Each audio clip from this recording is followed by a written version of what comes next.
Ask me who I am. Ask me, king. Go ahead, ask me. I am Anjadaka, the son of Njobu, born in America as Eric Stevens, and nicknamed Killmonger. I am heir to the African throne of Wakanda, but yet my father was betrayed by his own brother, and I was left to suffer oppression in the wilderness of North America. The trials and tribulations, and injustices, and persecution, that me and my people experienced at the hands of white people, made my heart fill with hate. But what I hated even more is that the people of Wakanda had the ability to help their African brothers and sisters around the world, but yet they choose to do nothing. I grew to only want revenge. Revenge on white people.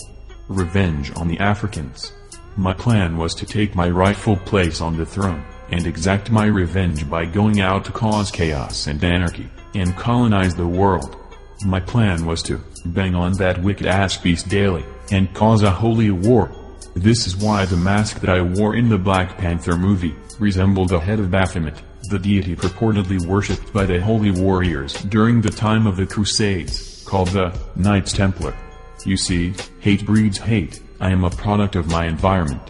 This is why in the Black Panther movie, when the CIA agent Everett Ross heard of my plan to colonize the rest of the world, he said that I was doing exactly what I was trained to do. See, I know how colonizers think, because they trained me how to think. The paradox is, in my fight for liberation, I was still a product of my enslavement, doing exactly what the white men programmed me to do. Micah Johnson, Gavin Eugene Long, Christopher Dorner. And since my actions were exactly what the white man expected, I did not stop to think that perhaps they have already planned a contingency plan for my anticipated set of actions. See, the Black Panther movie is symbolic. What Killmonger represents is the ugly truth, the truth that makes you uncomfortable, the truth you do not want to hear. In many ways, my story is similar to the African King Shaka Zulu, who was a child who was heir to the Zulu throne, but he was cast out of the kingdom with his mother to suffer in the wilderness, without receiving help from many of the neighboring tribes. Shaka Zulu grew up with hate in his heart, and when he finally took the Zulu throne, he took out his revenge on all the people and tribes who did not help him when he was a child. Through death, war, and intimidation, Shaka Zulu conquered many of the neighboring tribes, and unified them all under the banner of Zulu. However, when the white man came to South Africa, it was Shaka Zulu who sold out his land, and his people, to the white man. So, is Shaka Zulu really a hero? See, it was corrupt African leaders, who sold out their own land and people, for their own selfish gain, which led to the colonization of Africa. That is the ugly truth you do not want to hear. Similar circumstances exist for the cause of slavery. The ugly truth about slavery is that Africans sold their own brothers and sisters into slavery. Any scholarly research into the causes of slavery will tell you that there were 4 kinds of people who were sold into slavery: criminals or debtors, prisoners of war, house servants, and free people captured during raids by rival tribes and European gangs. In every case, there were African people selling their African brothers and sisters into slavery. In the case of criminals and debtors, and house servants, these were usually members of the same tribe, who were selling their own tribal brother and sister into slavery. In the case where members of different tribes sold each other into slavery, when you do research on the tribes, you will find that many of the neighboring West African tribes can tell you exactly how they are all related, and at what point in time they branched off to become a separate tribe.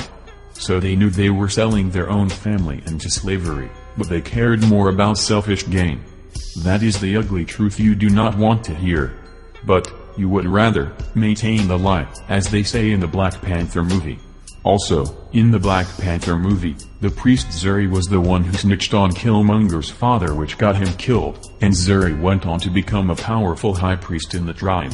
The same thing is true for the high priests of many West African traditional religions during the time of slavery. These high priests were advising the chief to sell various people into slavery.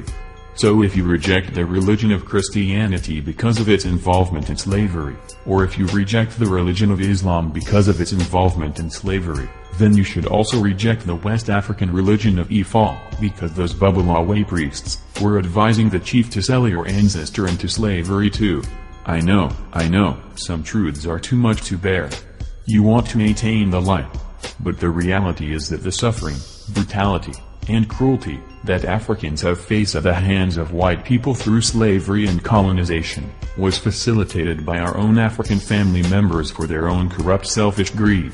So these hellish conditions that we have experienced are really a monster of our own making, as is stated in the Black Panther movie.